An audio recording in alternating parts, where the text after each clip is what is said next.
تم سے ہی تو سیکھا ہے نظر انداز کرنے کا طریقہ، اب تم پر ہی تو آزمایا جائے گا۔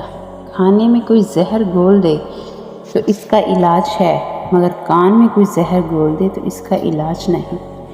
گفتگو کیجیے مگر احتیاط کے ساتھ، لوگ مر بھی جاتے ہیں الفاظ کے ساتھ۔ مطلبی رشتے کوئلے کی مانند ہوتے ہیں، جب کوئلہ گرم ہوتا ہے تو ہاتھ جلا دیتا ہے اور ٹھنڈا ہوتا ہے تو ہاتھ کالا کر دیتا ہے۔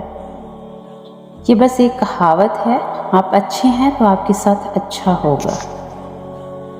تہجد پڑھا کرو، کوئی نہ بھی ملے تو رب مل جاتا ہے اور پھر سب مل جاتا ہے۔ جہاں عزت نفس کی موت ہو رہی ہو وہاں سے ہجرت کر جانا بہتر ہوتا ہے۔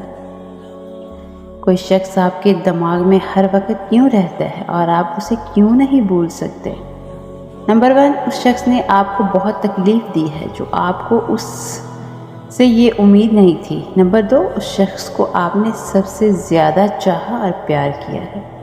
نمبر 3، اگر آپ اس کو اپنے دماغ سے نہیں نکال پاتے تو اس کا مطلب ہے آپ بھی اس شخص کے دماغ میں موجود ہیں۔